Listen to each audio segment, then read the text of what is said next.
신약성경 마태복음 5장 43절에서 48절까지입니다. 43절부터입니다. 또 내 이웃을 사랑하고 내 원수를 미워하라 하였다는 것을 너희가 들었으나 나는 너희에게 이르노니 너희 원수를 사랑하며 너희를 박해하는 자를 위하여 기도하라. 이같이 한즉 하늘에 계신 너희 아버지의 아들이 되리니 이는 하나님이 그 해를 악인과 선인에게 비추시며 비를 의로운 자와 불의한 자에게 내려주심이라. 너희가 너희를 사랑하는 자를 사랑하면 무슨 상이 있으리요? 세리도 이같이 아니하느냐? 또 너희가 너희 형제에게만 무난하면 남보다 더하는 것이 무엇이냐? 이방인들도 이같이 아니하느냐? 그러므로 하늘에 계신 너희 아버지의 온전하심과 같이 너희도 온전하라. 아멘.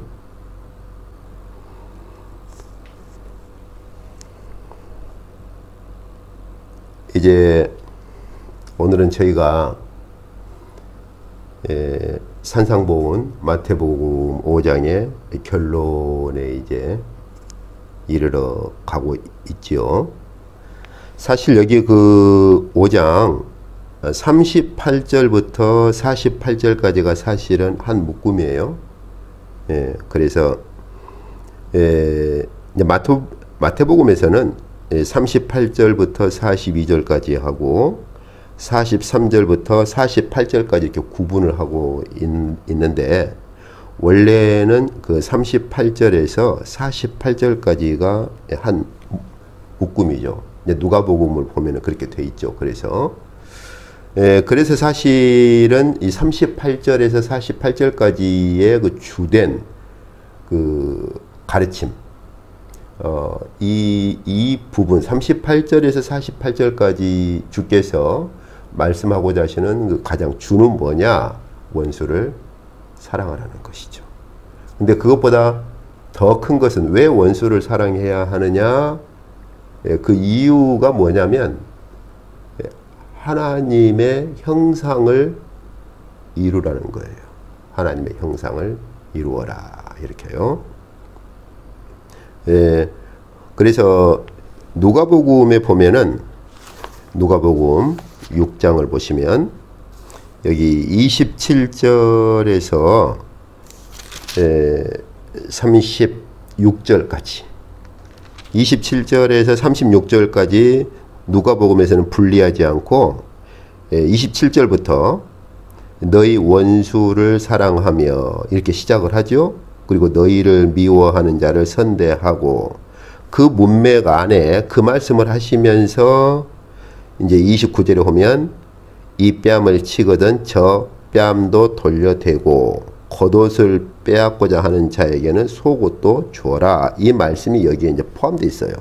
그러니까 이제 누가복음에서는 이 뺨을 치거든 저 뺨도 돌려대라 하는 것을 이제 마태 사도는 더 자세하게 오른편 뺨을 손등으로 맞거든 네 왼편도 그렇게 돌려주고 그 다음에 여기 누가복음에서는 겉옷을 빼앗으려고 하는 자에게는 속옷도 줘라 이렇게 되어 있는데 마태 사도는 조금 더 이것을 좀 자세하게 설명을 해서 네 속옷을 빼앗으려고 하는 그런 그 악덕 그 사채업자라든지 전당 물건을 잡는 사람 그런 사람을 만났을 때는 겉옷도 줘라 이렇게 더 풀어서 말을 하는 것이죠. 어떤 이들은 뭐 학자라는 그룹이라든지 어떤 이들은 봐라 누가복음에서는 겉옷을 빼앗으려고 하는 사람에게 속옷을 줘라고 돼 있는데 마태복음에서는 속옷을 빼앗으려고 하는 사람에게 겉옷을 줘라 이렇게 바꿔져 있지 않느냐. 그러니까 한마디로 누가복음과 마태복음 또 이런 차이점들이 이쪽만이 아니죠. 예수님 시험 받으신 사건도 보면 순서가 달라요. 마태복음하고 누가복음하고. 그래서 어떤 이들은 봐라, 이렇게 서로가 편집된 것이 아니냐. 누가복음에 기록된 것하고 마태복음에 기록된 것하고 이런 차이점들이 있지 않느냐. 그래서 한때는 이제 제가 신학을 할 때만 해도 문서설이라 해가지고 이런 차이점들, 성경은 하나님의 말씀이고 오류가 없다고 되어 있는데 왜 이런 차이점들이 발생하느냐. 이제 뭐 이런 것들로부터 시작해서 봐라, 서로 본문들이 상이하지 않느냐. 한마디로 서로 마태복음과 누가복음은 각자 마태와 누가가 어떤 본문을 가져다가 편집을 한 것이 아니겠느냐. 그렇다면 편집을 했던 원래의 문서가 있을 것 아니냐. 이런 식으로 이제 주장을 했던 것이죠. 예. 사실 뭐 이제 독일에서 시작됐지만 어떤 이들이 주장하는 그러한 주님의 말씀이 편집되었다? 예, 그렇게 말할 수 있어요. 그런데 문제는 그렇게 주장하는 이들은 편집되었다고 하는 것을 일반 문서로 취급을 해버렸다는 것이죠. 한번 저희가 생각해 봅시다. 주님의 12제자가 주님과 함께 이렇게 다니고 주님의 가르침을 듣고 나중에 이 주님의 가르침을 기록할 때 그들은 기계가 아니에요. 녹음기가 아니에요. 주님의 말씀을 녹음을 했다가 풀어 쓴 그런 속기사라든지 주님의 말씀을 녹음했다가 풀어 쓴 녹취록이 아니란 말이에요. 주님의 말씀을 그들은 사도들의 권위를 가지고 성령의 인도하심 가운데 주님의 말씀을 주께서 가르치고자 하셨고 주께서 말씀하시는 그러한 것들을 그들이 자기 나름대로 풀어서 성경을 기록한 것이죠. 예, 어떤 이들이 말하는 어떤 주님의 말씀을 재구성하고 편집을 했다? 맞습니다. 그러나 그들이 가진 실수는 결국 그들은 주님의 말씀을 재구성하고 편집했다고 하는 것을 일반 책과 같이 전락을 시켜버린 것이죠. 그래서 어떤 오류를, 비평이라는 이름 아래 오류를 그렇게 들춰내려고 부단히 실험을 해왔던 것이죠. 그러나 역사 비평학의 종말이라고 이제 게르하트 마이어가 그 책을 썼지만은 오늘날 그들이 그렇게 발버둥 쳤던 비평의 그러한 본문 비평이라든지 비평에 대한 것들 오늘날 그들이 어디에 있습니까? 우리는 한 가지 기억해야 됩니다. 사도들은 주님의 말씀을 녹음해서 풀어 쓴 그런 속기사라든지 혹은 성경은 주님의 말씀을 녹음해서 주님의 말씀을 토시 하나 안 틀리게 그대로 풀어 쓴 녹취록이 아닙니다. 사도들은 주님과 함께 다니면서 주께로부터 들었던 말씀을 주님께서 말씀하고자 하시는 의도를 따라 재구성을 했고 편집한 건 맞아요. 그러나 베드로 사도가 말하고 또 바울 사도가 말하듯이 그들이 주님의 말씀을 재구성하고 풀었을 때 그들은 성령의 빛 가운데서 그 작업이 이루어졌고 그렇기 때문에 이 성경은 마치 어떤 제자가 스승의 강의를 녹음해가지고 풀어쓴 그런 일반 녹취록과 같은 일반 책이 아니라고 하는 것이죠. 의도는 같아요. 보세요.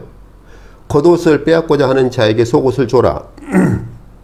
그러면은 마태 사도는 이것을 이 주님의 의도를 좀 더 이걸 뒤집어서 속옷을 빼앗고자 하는 사람을 그런 악한 사람을 만났을 때 겉옷을 줘라.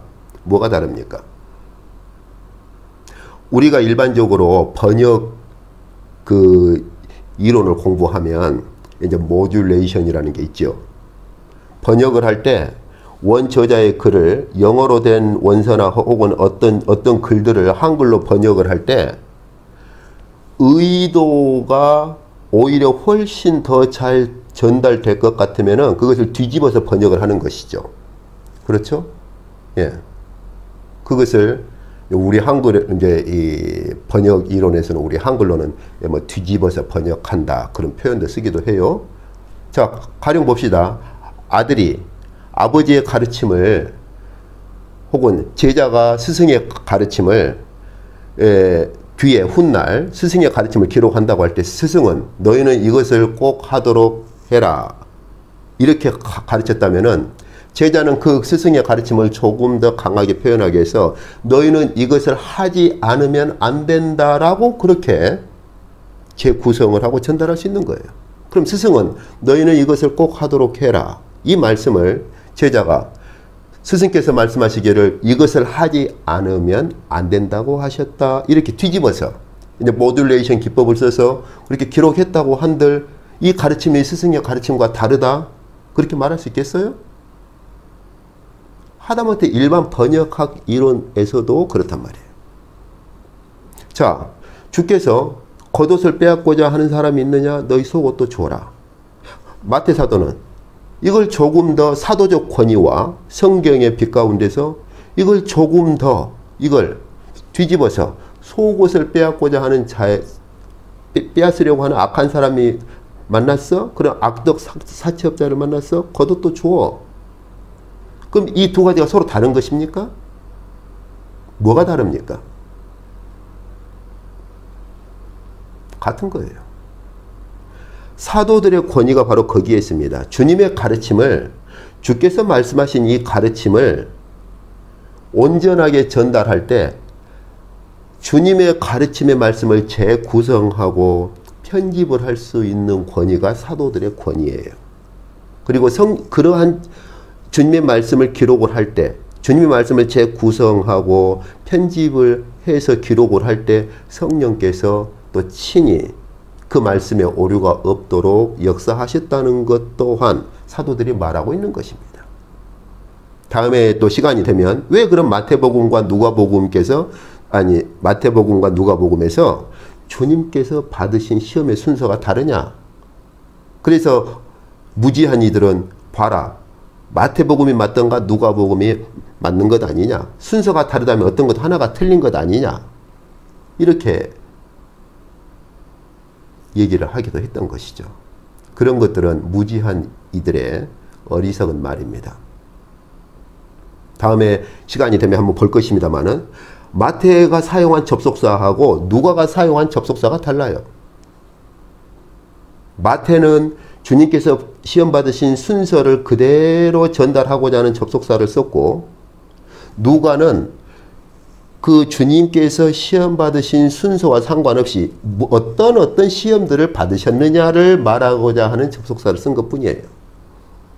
그래서 제가 한국에서 목회자들 세미나 할 때나 강의할 때 그런 비유를 썼어요. 아들이 친구 생일 파티에 갔다 와서 두 가지로 말할 수 있어요. 하나는 저 친구 생일 파티에 가서 처음에는 과일을 먹고 그 다음에 과자를 먹고 케이크를 먹었어요. 이렇게 순서대로 말할 수 있는가 하면 혹은 친구 생일 잔치에 가서 케이크도 먹고 빵도 먹고 과자도 먹고 음료수도 마셨어요. 순서대로 말하지 않고 그냥 이런 것들을 먹었어요. 이렇게 말할 수 있는 것이죠. 마태는 접속사를 주님께서 시험 받으신 순서, 역사적인 순서, 시간의 순서를 말하고자 하는 접속사를 쓰고 있어요. 누가는 주님께서 이런 시험도 받으셨고 저런 시험도 받으셨고 저런 시험도 받으셨다. 시간에 얽매이지 않고 시험 받은 시험의 종류를 그렇게 말하고 있습니다. 누가의 이러한 특성은 주님의 시험 받으신 기록만이 아니라 누가복음 전반적으로 나타나고 있는 특성 중에 하나예요. 그래서 그 베드로 장모가 아픈 사건과 그 다음에 물고기 잡은 그래서 베드로가 무릎을 꿇은 사건의 순서가 역시 달라요. 왜냐하면 우리가 가령 어떤 스승의 이 삶을 기록한다고 합시다. 역사적인 순서대로 기록할 수도 있겠죠. 가령 우리가 이순신 장군에 대해서 기록을 한다 합시다. 언제 태어나서 그 다음에 뭐 시험에 무과에 합격하고 무슨 이렇게 역사적인 순서대로 기록을 할 수 있겠죠. 그러나 또 한편으로는 이순신 장군의 일대기를 기록할 때 이순신 장군이 이런 일도 했고 저런 일도 했고 저런 일도 했다. 굳이 역사적인 순서에 얽매이지 않고 우리가 소설을 쓸 때도 그렇죠. 어떤 글을 쓸 때 시간적인 순서를 따라 기록하는가 하면 어떤 글은 시간적인 순서보다는 어떤 사건의 종류들을 이것저것 이렇게 시간에 얽매이지 않고 쓸 수 있어요. 누가복음은 그런 흔적들이 굉장히 강합니다. 시간적인 순서를 따라 기록하면서도 그 와중에 중간중간에 보면 자유롭게 시간적인 순서보다는 일어난 사건들, 시험, 주님께서 이런 시험도 받으셨고 저런 시험도 받으셨고 또 한편으로는 그 베드로가 물고기 잡다가 주님의 부르심도 받았는데 또 베드로 장모가 아픈 사건도 있었고 이런 것들을 시간에 얽매이지 않고 이렇게 기록을 하는 흔적들이 있어요. 이런 것들은 이제 그리스어 언어가 가지고 있는 특성이죠. 이런 것들을 보지 못하는 무지한 자들이 봐라 이렇게 다르지 않느냐. 모 신학교 어떤 교수는 또한 그런 것들을 파악을 못하고서 누가의 왜 그러면은 그 장모가 아픈 것과 물고기 잡는 순서가 다르냐 해서 뭐 누가의 의도는 또 뭐 그래서 그런 그 누가가 쓰는 접속사적인 특성을 접속사나 문장의 특성을 파악하지 못하고서는 또 이상한 소리를 하고 그런 글들을 쓴 것들도 있는데 그런 것하고는 상관없어요. 오늘 누가는 주께서 겉옷을 빼앗고자 하는 자가 있어 속옷을 줘. 그것을 마태는 조금 더 구체적으로 혹시 너희가 그런 그 악덕 전당업자라든지 그런 사람을 만나가지고 그 사람이 속옷을 빼앗으려고 해? 겉옷도 줘. 결국은 뭡니까? 둘 다. 어떤 것 한 가지를 빼앗으려고 하면 그냥 다 줘라 하는 것이죠. 뭐가 다릅니까? 주님의 가르침의 의도 전달에는 아무런 손상이 없어요.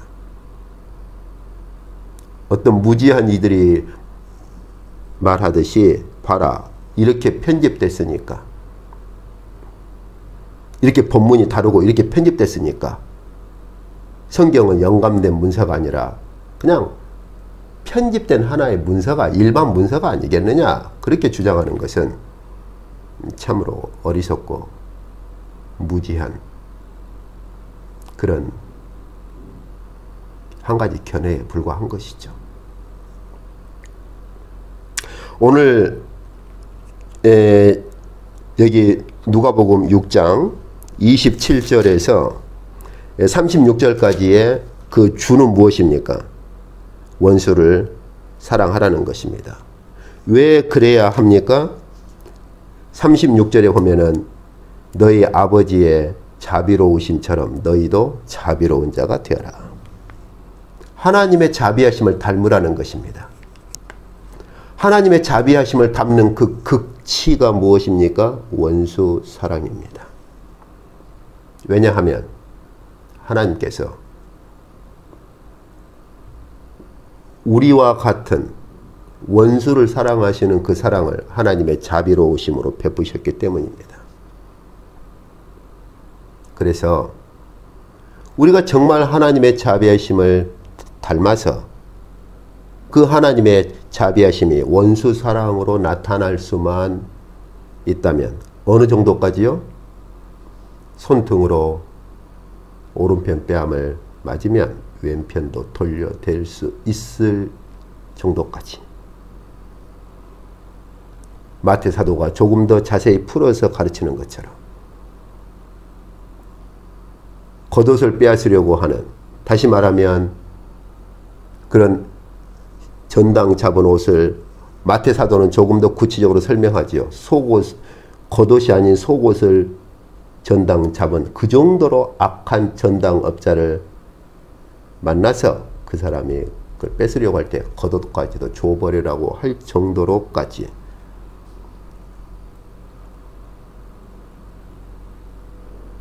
그래서 이렇게까지만 되면 원수 사랑을 이루는 것이고, 그 원수 사랑을 이룬다고 하는 건 하나님의 자비하심을 닮아가는 것이죠. 그래서 누가복음 6장에 보면은 크게 두 부분으로 되어 있는 걸 볼 수가 있죠. 6장 20절부터 28절까지, 26절까지에서는 특히 20절부터 23절까지에서는 너희가 가난한 자가, 즉 가난한 자에게 복을 선언하시죠. 복되도다 가난한 자들이여. 복되도다 줄인 자들이여. 복되도다 우는 자들이여. 가난한 자, 줄인 자, 우는 자, 이러한 자들에게 복을 선언하시죠. 왜 그렇습니까?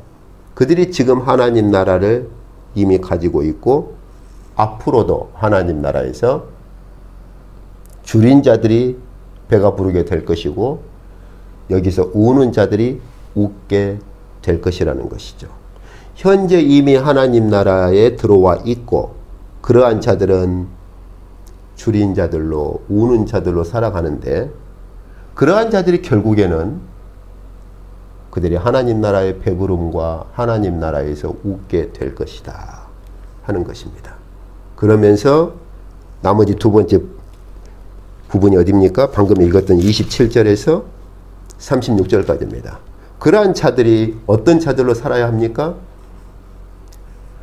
원수를 사랑하는 자들로 살아야 한다는 것입니다. 그렇게 함으로써 하나님의 자비하심의 극치를 닮아가라는 것입니다. 이것이 사실은 산상보훈 전체의 큰 두 기둥입니다. 그것을 마태복음에서는, 마태사도는 더 자세히 풀었었어요. 가난한 자, 줄인 자, 우는 자가 누구냐? 팔복을 가진 자들이다. 도대체 가난하고 줄이고 운다는 게 무엇을 말하느냐? 심령이 가난하다고 하는 것들, 심령이 가난한 자로 살기 때문에 애통해하는 그러한 자들, 그런 가운데서도 온유함을 잃지 않고, 줄이다고 하는 것이 무엇입니까? 하나님의 공의를 바라볼 줄 알고 하나님의 공의에 그렇게 줄인 자들, 그런 가운데서도 심령의 청결함을 잃지 않는 것들, 이런 자들이 가난한 자들이고 줄인 자들이고 우는 자들이죠. 이러한 자들에게 주께서 원수를 사랑해라, 그렇게 해서 하나님의 자비하심을 닮아라, 그것을 오늘 마태복음 5장 결론에서도 마태 사도는 구체적으로 그렇게 말을 하는 것입니다. 그래서 저희가 읽었던 마태복음 5장 38절에서 48절까지 해서 원수를 사랑해라. 그런데 이 원수를 사랑하라고 하는 걸 더 풀어서 5장 21절부터 48절에 이르기까지 더 구체적으로 적용을 한 거예요. 마태 사도는 주님의 이 가르침을 더 구체적으로 풀어서 적용을 한 것입니다. 정말로 원수를 사랑하는 자들이 어떻게 살아야 할 것이냐? 너희가 형제를 칼로 이렇게 신체적인 살인을 안 했으면 너희는 살인을 안 했다고 생각하느냐? 그러지 말라는 거예요. 그러지 마라. 형제에 대한 마음속의 분노도 하나님 나라에서는 그것도 살인이다. 간음도 마찬가지 아니겠어요? 맹세도 마찬가지 아닙니까? 정말로 내 형제를 사랑한다면 맹세할 때 하나님의 이름을 빙자해서 다른 걸로 맹세해 놓고서는 지키기 어려울 때, 야, 내가 하늘로 맹세했잖아, 예루살렘으로 맹세했잖아. 정말로 형제를 사랑한다면 그렇게 할 수 있겠느냐 하는 것이죠. 안 되는 것이죠. 안 그렇습니까? 그러니까 서기관들이 가르쳤던 이 가르침의 가장 근본적인 문제가 무엇입니까? 사랑이 빠져버린 거예요. 문자적으로만 그들은 계명을 사용을 했던 것이죠. 문자적으로만. 그게 바로 서기관과 바리새인들이 문자적으로 율법을 가르친 것의 가장 큰 위험점이고 맹점입니다. 사랑이 결핍되었다고 하는 것. 특히 어떤 사랑? 하나님의 사랑을 닮아가려고 하는 것. 하나님의 자비하심을 닮아가는 그 사랑을 닮아가려고 하는 것이 빠져버렸다는 것이죠.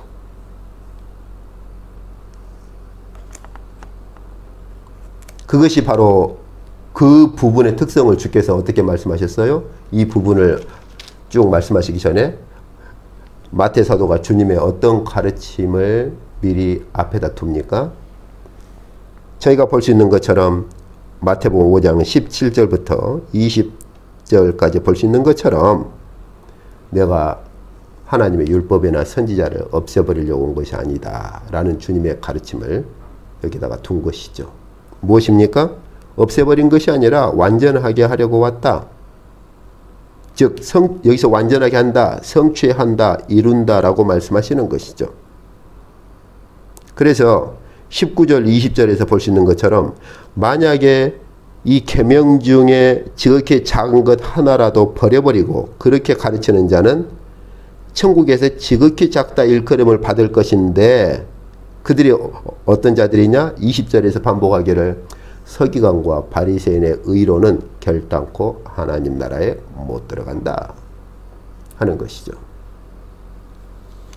주께서 이러한 것들을 더 구체적으로 지적하시고 가르치신 것들이 있죠. 우리가 이제 마가복음 7장 봅시다. 전에도 한번 보았었죠. 마가복음 7장에 보면은 부모를 공경하라는 그 말씀을 어떻게 그들이 계명의 작은 것들을 버려버렸는가. 부모를 공경하라고 했는데 고르반, 이거 하나님께 바쳤어요? 그리고서는 부모 공경을 버린다는 것이죠. 한번 생각해 봅시다. 주께서 말씀하신 것처럼 정말로 원수를 사랑하고 그리고 하나님을 사랑하고 우리 이웃을 사랑하는 자들이라면 하나님께 바쳤어요. 이제 고르반 했어요. 그리고선 부모를 그렇게 방치할 수 있을까요? 얼마나 문자적으로 율법을 지킨다고 하는 것이 얼마나 어리석은 것입니까? 그런데 이 특성을 주님께서 말씀하신 게 있어요. 봅시다. 마가복음 7장 7절에서 9절을 보면은 주께서 하나님의 말씀을 인용하시는 게 무엇입니까? 7절에 보면 사람의 계명으로 교훈을 삼아 가르치니 나를 헛되이 경배하는도다 하였느니라. 너희가 하나님의 계명은 버리고 사람의 전통을 지키느니라. 또 이르시되 너희가 너희 전통을 지키려고 하나님의 계명을 잘 버리는도다. 지금 여기 그 7장 1절에 보면 바리새인과 서기관들이 이런 그 원망을 하고 불평을 하는 이런 컴플레인을 하는 것들을 볼 수가 있어요. 그때 주님께서 하신 말씀이에요. 무엇입니까? 다시 말하면 주께서 여기서 두 가지를 구분해서 말씀하시죠. 왜 너희가 하나님의 계명을 가지고 사람의 계명으로 만들어버리느냐 하는 것이죠. 똑같은 말씀인데 주께서는 이것을 구분해서 말씀하세요. 왜 너희가 하나님의 계명을 가지고 사람의 계명으로 만들어버리느냐. 그렇죠? 부모를 공경하라고 하는 것이 하나님의 계명 아닙니까? 그런데 주께서 오늘 서기관과 바리새인들을 향해서 하신 말씀은 이것이 원래 하나님의 계명인데 너희는 사람의 계명으로 만들어버린다. 이런 지적을 하셔요.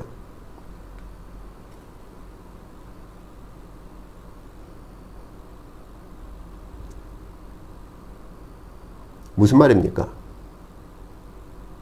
한 계명인데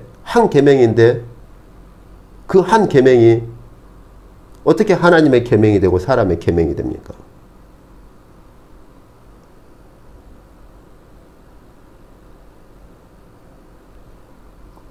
저희가 주일날 저녁에 이 계시와 묵시에서 바울이 하늘에 속한 것과 하늘에 속한 율법, 하늘에 속한 계명과 땅에 속한 계명을 구분해서 가르치는 걸 볼 수 있었죠.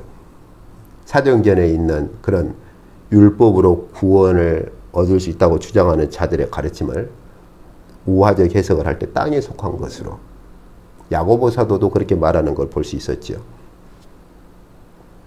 그러한 사도들의 그러한 그 계명에 대한 이해가 이원론이 아니라 본질적인 두 부분의 본질에 대한 이해가 어디서 온 것입니까? 오늘 주께서 그렇게 직접 말씀하시죠. 안 그렇습니까? 하나님께로부터 온 계명을 그들이 어떻게 만들어버려요? 사람의 계명으로 만들어버려요. 오늘 마태복음 5장에서도 무엇입니까? 너희는 계명을 큰 것 작은 것 구분해서 이런 것들은 아무것도 아니야, nothing이야. 그리고서는 이런 것들은 어떤 계명들은 너희가 이런 것들은 아무것도 아니야. 그러나 그 어떤 계명 하나도 버리지 말아라. 너희가 만약 그런 식으로 서기관과 바리새인의 의의를 따라 살면 결단코 하나님 나라에 못 들어간다. 그들은 하늘에 속한 계명을 가져와서 문자적으로 땅에 속한 것으로 변질을 시키고 그렇게 만들어버린 것이죠. 그리고서는 땅에 속한 계명으로 만들어버릴 때 이것은 꼭 지켜야 돼. 이건 됐어. 이것이 그 당시에 서기관과 바리새인에게만 해당하는 것입니까? 오늘날 이 땅에 있는 교회와 그리스도인들에게는 해당하지 않습니까? 어떻습니까?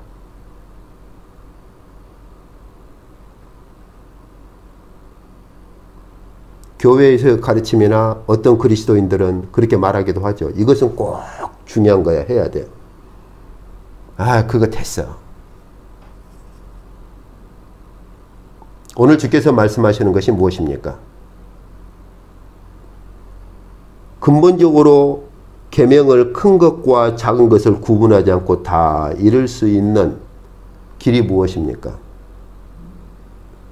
주께서 결론으로 말씀하신 것이 무엇입니까? 하나님의 자비하심을 담고 사랑하라는 것이죠. 하나님을 사랑하고 이웃, 더 나아가 원수까지 사랑하라는 것이죠. 그러면 이제 고르반 했으니까 부모님 이거 됐어요. 저 하나님께 바쳤어요. 그리고 부모님을 방치할 수 있겠습니까?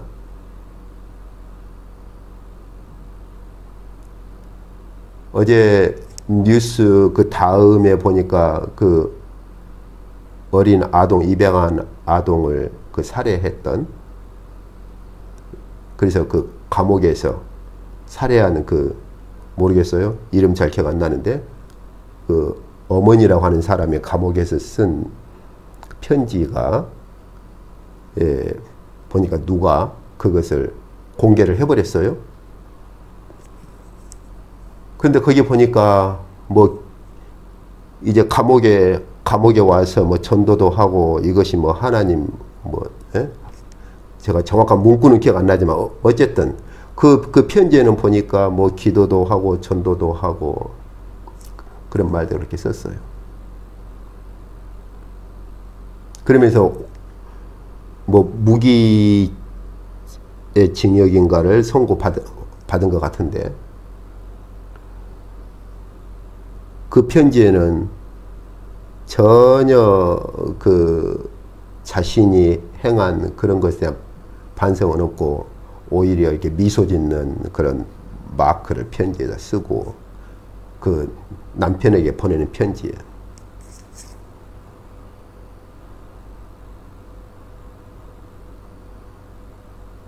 그분에게는 그러면은 기도하고 그런 건 더 큰 것이고, 입양한 아이를 그렇게까지 만든 것은 작은 것이었을까요? 오늘날 많은 그리스도인들에게서 차칫 일어날 쉽게 일어날 수 있는 그런 현상들일 수 있습니다. 안 그렇습니까? 어떤 것은 크다고 생각하고 어떤 것은 이런 건 아무것도 아니라고 생각하는 현상들.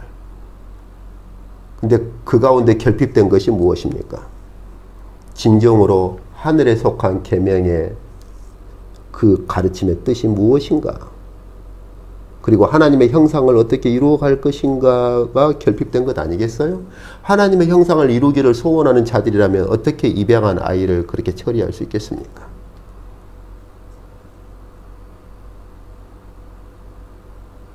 오늘 주께서 하신 이 말씀을 사도 마태는 팔복을 쭉 기록한 다음에 마지막 결론으로 무엇을 말합니까?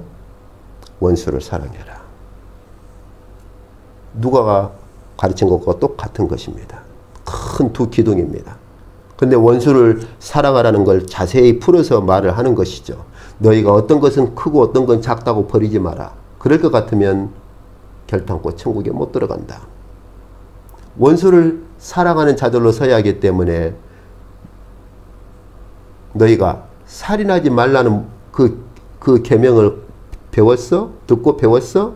근데 문자적으로만 이해하지 말라는 것이죠. 직접 죽이지 않으면 살인 안 했다고 하지 말라는 것이죠. 정말로 하나님의 자비하심을 담고 하나님의 그러한 형상을 닮아간다면 칼로 죽이지 않았어도 분노도 하나님의 사랑을 깨뜨리는 것이고 하나님의 형상을 깨뜨리는 것이다.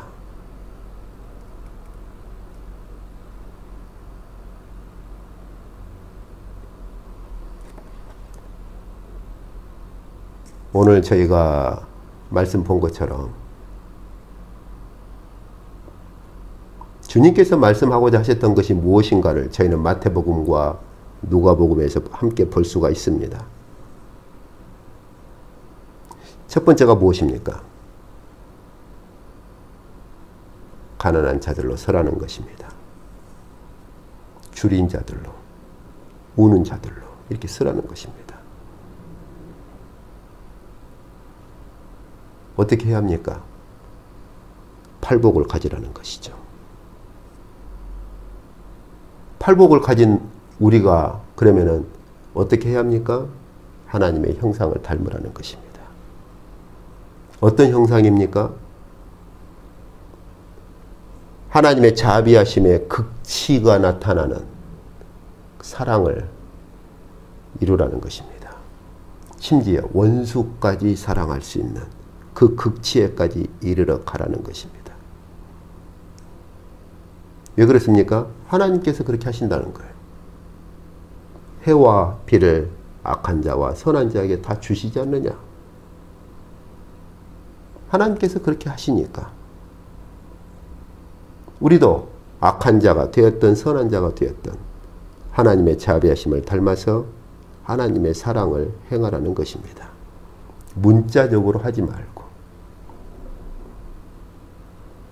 내가 하늘로 맹세했지 내가 성전 안에 있는 그 금으로 맹세했어? 그렇게 하지 말라는 것이요. 예와 아니오를 분명히 말하라는 것입니다. 하나님의 형상을 이루어가는 자들이 어떻게 한 입으로는 이렇게 말하고 한 입으로 또 다른 말을 할 수 있겠습니까? 이것을 야고보 사도도 그대로 야고보서에서 말합니다. 제가 말씀드렸죠? 야고보서는 산상보훈의 해설이라고.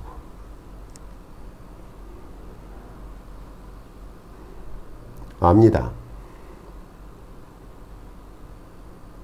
어떻게 그렇게 할 수 있습니까? 라고 당혹스러워 할 것이고 저도 그렇습니다.